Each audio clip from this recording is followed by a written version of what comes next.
మీకు ఫోన్స్ వచ్చాయా సార్? అంటే ఫోన్లో నాకు అన్ని పాజిటివ్గానే వచ్చాయంట. నాన్ సినిమా పీపుల్ అందరూ అబ్బో ట్రెండింగ్ అవుతాం సార్, సూపర్ సార్, బోల్డ్గా చెప్పారు సార్, అది సార్ ఇది సార్ అని. బట్ దాంట్లో ఒక చిన్న చేదు అనుభవం కోడి రామకృష్ణ గారి మీద నేను సగమే మాట్లాడి వదిలేయడంతో వచ్చింది. దానికి అపాలజీ కూడా చెప్పేశాను, ఎందుకంటే ఆయన గురు సమానులు. ఇక తర్వాత యాక్చువల్గా చెప్పాలంటేనండి, నేను సంజయ్ గారితో చెప్పినప్పుడు కూడా నా ఇంటర్వ్యూస్ పెద్ద కిక్ ఉండవు సార్, నేను నాన్ కాంట్రవర్సీ ఉన్నోడికే స్పైసీగా ఉంటుంది, నేనేమో వెజిటేరియన్ ప్యూర్, మీకేం దొరకదు, మీ అనుభవం గురించి చెప్పండి సార్. అది అయితే అప్పుడు అది ఇంటర్వ్యూ కాదు, ఇంటర్వ్యూ అనుకుందాం అంటే ఆయన నవ్వారు. సరే నేను ఓకే అన్నారు. ఇక్కడికి వచ్చాను, చూశాను, ఆ రోజు పొగడాల్సినంత మిమ్మల్ని పొగిడాను, దాని మీద కూడా కొంతమంది అన్నారు యాంకరు ఈయన పొగుడుకోవడం సరిపోతా ఉందని. నాకు ఇష్టం కాబట్టి నేను జయసుధ గారికి ఎంత పెద్ద ఫ్యానో అంత నేను నేను స్వప్న గారిని అంత గౌరవిస్తాను, అంత పూజిస్తాను. మేమందరం ఏంటంటే సినిమా తప్ప ఏమీ తెలియదు నాకు. సినిమాల్లో ఏంటంటే ముఖ్యంగా హీరోల విషయంలో ఇప్పుడు మా నాన్నగారు, మా అమ్మగారు, మా సిస్టర్సు, మా బ్రదరు అందరూ హీరోల విషయంలో మాకు డిఫరెన్స్ ఆఫ్ ఒపీనియన్లు ఉన్నాయి. నాకు మెగాస్టార్ చిరంజీవి అంటే ఇష్టం, ఎన్టీ రామారావు గారు అంటే ఇష్టం, వాళ్ళకి ఇంకో కమల్ హాసన్ ఇష్టం అలా. బట్ హీరోయిన్ విషయంలో మాత్రం మా అందరిది అంటే దాదాపు 35 మంది మా ఇంట్లో వాళ్ళే ఏకాభిప్రాయం జయసుధ గారు. జయసుధ గారికి నేను అభిమానిని కాదు, ఆవిడకి భక్తుణ్ణి. ఆవిడ అన్నట్టు 2-3 సినిమాలు కాదు నేను రాసింది, 6 సినిమాలు రాశాను. ఫస్ట్ సాక్షి అని రాశాను, ఆ సాక్షి తరువాత భలే దంపతులు అని రాశాను, ఆ భలే దంపతుల తర్వాత ఆవిడ సొంత సినిమా కలికాలం రాశాను, ఆవిడ సొంత సినిమా అదృష్టం రాశాను, ఆవిడ సొంత సినిమా వింత కోడళ్ళు రాశాను, ఆ తర్వాత రిక్షావాడు రాశాను, బంగారు కుటుంబం స్టేట్ అవార్డు వచ్చిన సినిమా రాశాను ఆవిడకి. మీరు ఇన్ని సినిమాలు రాశారు కాబట్టి దాదాపు అంటే మీరు బాగా పరిచయం అని చెప్పి కొన్ని విషయాలు చెప్తే జనరల్గా చెప్పినప్పుడు దాన్ని ప్రశ్నించబుద్ధి అవ్వలేదు. ఎందుకంటే మీరు ఒక అసోసియేషన్తో చెప్తున్నారు, మీరేదో దారిన పోయే ఎల్లయ్య కాదు, అంటే ఎవరు ఏమీ తెలియని ఇండస్ట్రీ తెలియని వ్యక్తి కాదు, ఇండస్ట్రీలో ఉన్న ఒక కీలక ప్రముఖ వ్యక్తి. సో అందుకే మీరు కొన్ని ఫ్లోలో చెప్పిన విషయాలని ఎవరు మేము ఖండించలేదు sir. So please carry on. So మీరు ఆ చెప్పిన విషయాలన్నీ అవి నిజాల అభిప్రాయాలా లేక ఇంకా ఏ విధంగా అర్థం చేసుకోవాలి? ఇప్పుడు ఫర్ ఎగ్జాంపుల్ ఎంజీఆర్ గారి టోపీ సీక్రెట్ చెప్పాను, అది ఎవరైనా చూడొచ్చు. సిఆర్ వాయిస్ అని ఒక ఛానల్, వెబ్ ఛానల్ ఉంది, యూట్యూబ్ ఛానల్. దానిలో ఆయన వరుసగా ఇలాంటి కొంచెం సెన్సేషన్ మ్యాటర్స్ పెడతాడు. నాకు తెలుసా తమిళనాడు అనుకుంటా, మరి ఏదో నేను మాట్లాడాను కూడా వాళ్ళతో, దాంట్లో ఉన్నదే మీకు చెప్పాను. ఏంటి మా పని, నాకు ఇక్కడికి వచ్చానంటే మన ఇంట్రెస్టింగ్ విషయాలు రేపటి తరానికి చెప్పాలి. అయితే యాజ్ ఏ రైటర్గా నేను అది ఇది అని చెప్తే అది బోరు. అందరూ ఎవరి కాళ్ళ ఎవరి సినిమా వాళ్ళదే, ఎవరి సినిమా అయినా సరే ప్రతి సినిమా ఫస్ట్ సినిమానే. మీరు పెట్రోల్ బంక్కి వెళ్ళి 100 లీటర్స్ పెట్రోల్ కొట్టిస్తే కారుకి, అది తీసి ఇలా పెట్టగానే మళ్ళీ జీరోకి వచ్చేస్తుంది. అదే ఇక్కడ జీవితం కూడా.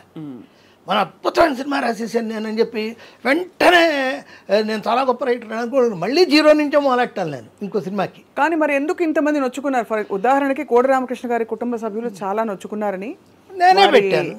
మీరు అపాలజీ చెప్పారు, అఫ్ కోర్స్ యాక్సెప్టెడ్. అండ్ చాలా మంది పెద్దవాళ్ళు ఫోన్ చేసి అడిగారు, ఎందుకండి మీరు కోడి రామకృష్ణ గారి గురించి వారు అలా మాట్లాడుతుంటే మీరు ఎందుకు అలా ఇలా మాట్లాడతారని. ఇప్పుడు కోడి రామకృష్ణ గారి గురించి మీరు ఒక విషయం, మీ అనుభవం చెప్తే మీరు ఆయనతో పనిచేసిన అనుభవంతో చెప్తారని అనుకుంటాం. అవును కదా, అవును. కాబట్టి మీరు కావాలని ఆయన్ని వాళ్ళ ఏదో ఇంట్రెస్టింగ్ విషయం అది నేను క్లారిటీ ఎలా ఇస్తానంటే, నేను అది సగమే చెప్పి ఆ తర్వాత మనకేదో చిన్న ఈ టెక్నికల్గా ఏదో డిస్టర్బెన్స్ వచ్చినాక ఆ మ్యాటర్ జంప్ అయిపోయాను నేను.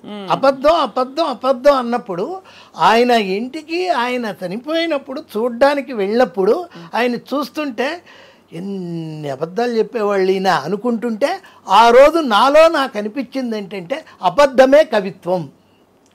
ఎంత గొప్పగా అబద్ధం చెప్పగలిగి ప్రేక్షకులను ఒప్పించగలిగితే అంత గొప్ప కళాకారుడు అవుతాడు సినిమాల్లో. Cinema not at all natural, seems to be natural. అంత బాగా ఈయన ఒప్పించేవాడు అని అనుకున్నా. ఇది వదిలేసి అది చెప్పేలోకి నాకు ఎర్త్ ఇచ్చారు. నేను అంటే మీ ఉద్దేశం ఏంటి చెప్పండి ఆ విషయం చెప్పడంలో. కాఫీ టీ ఏదో సంఘటన చెప్పారు కదా, ఇది గ్లాస్ లో కాఫీ ఉంది, అది ఎగ్జాంపుల్ చెప్పా. ఆయన ఎప్పుడు మా ఇద్దరి మధ్య జరిగేదే, ఆయన ఎప్పుడు ఏది కూడా ఆయన ఒక స్టైల్ ఉంటుంది, అదొక చమత్కారం అంటారు. అయితే ఆయన ఏంటంటే అదొక ఇది ఎగ్జాంపుల్ ఆయన టీ తాగుతున్నా టీ అని చెప్పారు, కాఫీ అని చెప్తారు అని చెప్పా. అంతేగాని ఆయన అవగాహన అవసరం లేదు. నాకు యాక్చువల్గా నా పేరు తోటపల్లి బాలదుర్గ మధుసూదన్ రావు, టీబీడి మధుసూదన్ రావు అని నాటికలన్నీ రాశాను. సినిమా ఇండస్ట్రీకి వచ్చాక నన్ను తోటపల్లి మధు అని మార్చుకోమంది రావు గోపాలరావు గారు. కానీ మార్చింది కోటి రామకృష్ణ గారు అత్తమెచ్చిన అల్లుడు సినిమాతో. అదే గురువుగారు రామకృష్ణ అంటే ఏ బిల్డప్ ఉండదండి, కోడి రామకృష్ణ అంటేనే బిల్డప్, అలాగే మధు ఏముందండి, తోటపల్లి మధు పెట్టుకోవడానికి పెట్టింది ఆయన. నాకు 20 సినిమాలు రాశాను. మేము ఇద్దరు మోర్ ఫ్రెండ్స్, చాలా క్లోజెస్ట్ ఫ్రెండ్స్ మేము. అందరికీ తెలుసు, అది ఇండస్ట్రీలో తెలిసిన వాళ్ళందరికీ తెలుసు. ఆయన మీద నేను ఎందుకు, నాకేంటి, నేను నా అనుభవాలు చెప్పమని మీరు పిలిచారు. నేనేంటంటే అది ఇంటర్వ్యూ కాదు, ఇంటర్వ్యూ. నా అనుభవాలు చెబుతూ ఆ ఫ్లోలో నన్ను ఎంతో బాగా చూసుకునేవాళ్ళు అని అందరికీ జనరేషన్ తెలియని విషయమైన 95లో స్టార్ట్ చేసిన వాళ్ళు ఈటీవీ వాళ్ళ శాంతినికేతన్ రాశాను. అప్పుడు నాకు రాత్రి దాకా సిట్టింగ్లు ఉండేవి. అర్ధరాత్రి వెళ్ళేవాడిని 9:30కి సవేరా హోటల్ స్విమ్మింగ్ పూల్ పక్కన మేము కూర్చొని డిస్కస్ చేసేవాళ్ళం. అక్కడ ఎవరో డ్రింక్ చేశారు, నన్ను అసలు చెప్పనే లేదు. మేడం గారి గురించి అస్సలు చెప్పను, ఆవిడ సంగతి నాకు తెలుసు. ఆవిడేంటంటే లీడర్స్ మార్క్ అంటారు, అది పెట్టుకొని ఉంటారు ఎప్పుడు. జయసుధ గారు అంటే మామూలుగా మాకు అభిమానం కాదు, వీరాభిమానం. అదే ఆశ్చర్యం కలిగించింది, చాలా క్లోజ్ అన్నారు కదా అని ఆవిడ అభిమానులు కొంతమంది కొంచెం బాధపడిన. ఈ ఇండస్ట్రీలో బాగా ప్రతి ఒక్కళ్ళకు ఉండేది సెలెక్టివ్ ఇమ్నీషియా అంటాడు దాన్ని, సెలెక్టివ్ ఇమ్నీషియా. వాడేంటంటే కొన్ని విషయాలు అప్పుడెప్పుడో జరిగినవి తమకు ఏదన్నా అగైనిస్ట్గా అనిపిస్తే అది మర్చిపోతారు అసలు. ఇప్పుడు ఎవరు మర్చిపోయారు అయితే మీ దృష్టిలో? ఎవరైనా దీన్ని తీసుకున్నప్పుడు దాన్ని తప్పుగా తీసుకుని వాళ్ళు ఆ రోజుల్లో నేను ఎలా ఉన్నాను, ఎవరితో ఉన్నాను, ఏం చేశాను అనే విషయాల్ని మర్చిపోయి, నాకేంటంటే ఆయన 2-3 సినిమాలు రాశాడు అంతే, ఆయన క్లోజ్ ఏంటి అన్నారు అనుకోండి. దాని ఉద్దేశం ఏంటంటే సెలెక్ట్ ఇమ్యూనిటీ. నన్ను ఇప్పుడు తిట్టాలి కదా, ఆవిడ హర్ట్ అయ్యారు కదా ఆవిడ, దానికి నేను 1000 క్షమాపణలు చెప్తున్నాను. ఆవిడకే కాదు, నేను జయసుధ గారికి ముఖ్యంగా చెప్తున్నాను 1000 క్షమాపణలు. ఆవిడ అభిమానులకి, ఆవిడ కుటుంబ సభ్యులకి, వాళ్ళ కుటుంబ సభ్యుల్లో ఒకడినైనా నాకు కూడా నేను క్షమాపణ చెప్పుకుంటున్నాను.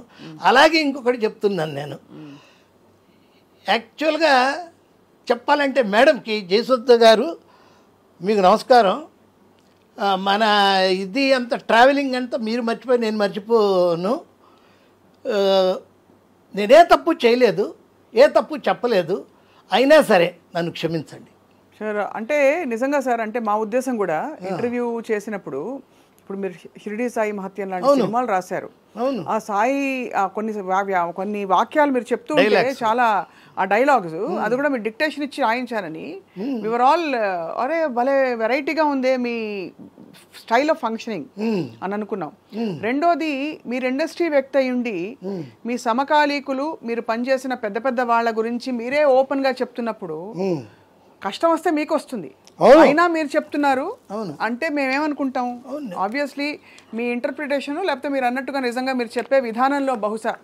అవును, కొంతమంది అన్నారు ఆయన నోరు అలా అంత ఫ్రీగా ఆయన మా ఇష్టం వచ్చినట్టు మాట్లాడేస్తుంటే అది ఎలా మీరు ఒప్పుకుంటారు? ఏంటి ఆయన నోరు, ఆయన నోటికి వచ్చినట్టు ఇలా ఇష్టం వచ్చినట్టు మాట్లాడేస్తూ ఉంటే ఎందుకు అలా ఒప్పుకుంటారు? వచ్చినట్టు ఏం మాట్లాడలేదే, నా పరిధిలోనే మాట్లాడాను. ఎవరి గురించి మాట్లాడతారు?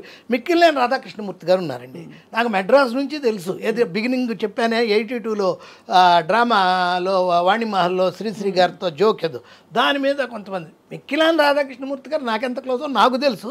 వాళ్ళ మనవాళ్ళు కానీ వాళ్ళు ఉండేది విజయవాడ. ఆయన అక్కడి నుంచి వచ్చేసి రంగరాజపురంలో ఉండేవాళ్ళు, వచ్చేసి విజయవాడ చుట్టుకుంటా జమ్మి చెట్టు దగ్గర ఆయన మనవరాళ్ళ ఇంట్లో ఉన్నప్పుడు 2004లో విజయవాడలో నేను లక్ష్మీ నరసింహలో యాక్ట్ చేయడానికి షూటింగ్కి వెళ్ళినప్పుడు బాలకృష్ణ గారు అలాంటి వాళ్ళ గురించి ఎప్పుడు నన్ను అడిగేవాళ్ళు. మనం పోయినసారి ధూళిపాళ గారిని కలిసాం గుంటూరులో, ఇప్పుడు ఈయన మిక్కిలినేని గారు ఎక్కడండి అంటే నేను చెప్పాను, అడ్రస్ చెప్పి ఆయన్ని తీసుకెళ్ళాను. నేను ఎప్పుడు వెళ్ళినా కానీ విజయవాడ ఒకసారి మిక్కిలినేని రాధాకృష్ణమూర్తి గారు, ఎందుకంటే ఆయన పుంబాన సరస్వతి నటరత్నాలు అని అద్భుతమైన బుక్ రాశాడు, బ్రహ్మాండమైన రచయిత, అద్భుతమైన మనిషి. చాలా ప్రేమగా ఉండేది. అది ఏంటి ఆ రోజు శ్రీశ్రీ గారి మీద ఆయన అన్న చమత్కారాన్ని చెప్పాను. అందుకని వెంటనే ఇటువైపుకి వచ్చేసి మీకు ఏదైనా ఒకటే మేడం, ఇలా నేను చూపిస్తే ఎలా ఉంది, మామూలుగా అందరికీ ఏదో లైట్ రోజుగాను లేకపోతే తెల్లగాను ఉంది, ఇలా చూపిస్తే అది నల్లగా ఉంటుంది, నేను చూపించాలి. అంతేకాని మీరు ఎలా తిరిగెళ్ళి చూస్తే మీకు అలాగే కనబడుతుంది బ్యాడ్గానే. ఇంకా నేను ఏ తప్పు చేయలేదు, అయినా క్షమాపణలు కోరుతున్నాను అందరి తరఫున. మురళీమోహన్ గారైనా ఏంటి, చనిపోయిన చంద్రమోహన్ గారైనా, ఆ లోకంలో ఉన్న వాళ్ళైనా ఈ లోకంలో, నేను మాత్రం ఏది తప్పు చెప్పలేదు. నేను బట్ తప్పుగా కొంతమంది అర్థం చేసుకొని బాధపడ్డారంట. ఆ బాధపడిన వాళ్ళందరికీ శతకోటి క్షమాపణలు చెప్పుకుంటున్నాను నేను.